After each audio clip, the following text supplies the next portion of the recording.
Bonjour à tous, je suis ravie de vous retrouver aujourd'hui pour une nouvelle vidéo qui sera un book haul.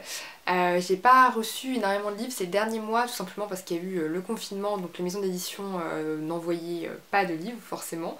Mais j'ai tout de même fait quelques acquisitions, j'ai acheté quelques livres et on m'en a donné 3, donc j'avais envie de vous les montrer et on commence tout de suite. Tout d'abord, je n'ai pas pu résister à l'envie d'acheter le préquel de Hunger Games, évidemment. Je l'ai vu passer absolument partout, j'ai entendu parler des dizaines de fois, donc je ne pouvais pas ne pas l'acheter quand je l'ai vu en librairie, c'était une évidence.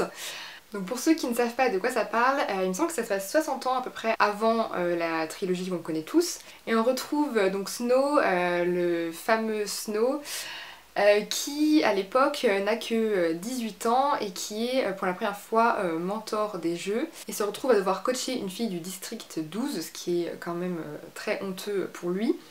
Et donc son destin se retrouve lié à cette fille et ça a l'air d'être une aventure haute en couleurs parce que vu les souvenirs que j'ai de Snow, c'est quelqu'un de très cruel, très antipathique, donc j'avoue qu'à première vue j'ai pas eu spécialement envie de lire ce préquel, mais j'en ai eu de très très bons échos, donc bon, je me suis dit que j'allais lui laisser sa chance quand même, et puis c'est quand même Suzanne Collins, donc évidemment voilà, je pense que ça va me plaire.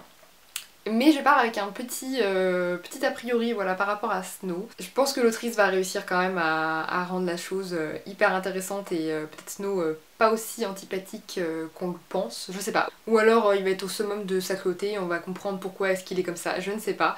En tout cas j'ai vraiment très hâte de le lire et je vous donnerai mon avis très bientôt je pense. Ensuite j'ai une amie qui m'a donné deux romans donc de Valérie Perrin publiés aux éditions Livre de Poche. Et c'est avec ce livre, donc Changer l'eau des fleurs, que j'ai découvert l'autrice qu'on voit maintenant absolument partout. Ça fait des mois et des mois que j'entends dire énormément de bien de ce livre, donc je suis vraiment très curieuse de savoir ce que moi je vais en penser. Pour vous en dire un petit peu plus sur l'intrigue, donc de ce que j'ai compris, on suit donc Violette Toussaint qui est une garde cimetière dans un petit village de Bourgogne. On sait pas trop pourquoi elle est arrivée là. Elle forme une drôle de famille avec les fossoyeurs et le curé du village et elle accueille tous les habitués ou les habitués d'un cimetière, je sais pas trop si on peut dire ça, mais en tout cas les gens qui viennent souvent dans le cimetière et puis bah, les gens de passage et ces gens se confient à elle. Et je pense que c'est une intrigue qui va mêler sans doute les confessions de ces gens qu'elle rencontre et qui se confient et sa vie à elle qui semble quand même pleine de mystères. Parce qu'on ne sait pas trop comment est-ce qu'elle est devenue garde cimetière. Je pense qu'au fur et à mesure du livre on comprendra comment est-ce qu'elle en est arrivée là. Et moi j'adore ce genre d'histoire. Je l'ai pas encore lu mais je sais qu'il va me plaire parce que tous les éléments qui font que j'aime un livre sont là je pense. Donc voilà, j'ai super hâte de le lire. Merci Solène si tu passes par là. Ensuite elle m'a aussi passé du coup Les Oubliés du dimanche de la même autrice qui se passe dans une maison de retraite où Justine est aide-soignante et se passionne pour la vie d'Hélène, une pensionnaire. Ça a l'air d'être un roman aussi comme je les aime. On va découvrir la vie d'Hélène, ce qu'elle a vécu pendant la Seconde Guerre mondiale avec sa rencontre de l'amour de sa vie, la déportation, la Gestapo, enfin voilà, c'est un roman qui a l'air assez fort pour le coup. Moi je lis pas souvent des romans qui ont pour thème la Seconde Guerre mondiale parce que ça me... comment dire, ça me sape le moral un peu trop on va dire. Donc c'est des livres que d'instinct j'irai pas forcément lire, mais bon, vu que ma pote me l'a donné, voilà, je vais faire un effort et je le lirai et je suis sûre qu'il va me plaire. Mais voilà, ça demande que je ne sois pas déjà de base un peu tristounette, sinon c'est la déprime assurée. Donc voilà, je vais le lire, mais il va falloir que je trouve le bon moment. Le troisième livre que ma pote m'a passé, c'est No et moi de Delphine de Vigan, qui est un livre que j'ai très envie de lire depuis vraiment très longtemps. Je pense que je l'avais noté sur une wishlist il y a 10 ans, donc c'est pour vous dire vraiment, ça fait un bail, enfin je sais même pas si le livre a 10 ans, mais bon bref, ça fait vraiment très longtemps. Je vais avoir un petit peu de mal à vous décrire l'histoire de ce livre parce que je suis moi-même pas vraiment sûre de savoir de quoi ça parle. Dans le résumé on a juste la description des deux personnages principaux, donc No et Lou. J'imagine qu'il va y avoir une histoire d'amitié entre elles. En tout cas, Lou va essayer de sortir No de la détresse dans laquelle elle est. Pourquoi, comment, c'est pas vraiment dit. Je suis en train de lire en même temps, mais non voilà, il n'y a pas vraiment d'informations très très concrètes sur ce livre. J'avais lu une chronique un jour qui m'avait vraiment énormément donné envie de le lire. Donc voilà, je devais avoir une très bonne raison d'avoir envie de le lire. En tout cas c'est un livre qui est très très court, donc je pense que voilà, il va être vite lu. Dites-moi en commentaire si vous l'avez lu, parce que du coup je sais pas trop quoi vous dire sur ce livre. Je sais juste qu'il me faisait très envie. Voilà, mais vous en dire plus, je peux pas. Merci, c'est une vidéo extrêmement intéressante. En tout cas, je vous en dirai plus dès que je l'aurai lu. Voilà. Ensuite, j'ai reçu de la part de Gallimard Jeunesse Le Faiseur de rêves de Laini Taylor. C'est un livre que j'ai vu et re-revu sur Instagram, sur la blogosphère, etc. Et j'avoue qu'à force de lire des avis ultra positifs, j'en suis venue à me méfier un peu de ce livre. C'est un peu ridicule, je sais, mais quand je vois trop de positifs autour d'un livre, ça a tendance à me faire fuir. J'ai été trop souvent déçue par des livres qui avaient été encensés par beaucoup de gens. Et du coup, j'ai tendance à me méfier maintenant. Je préfère essayer de prendre un peu de distance avec un livre qui fait un gros buzz pour ne pas avoir trop d'attentes quand moi je vais le lire. Parce que c'est souvent le meilleur moyen d'être déçu après.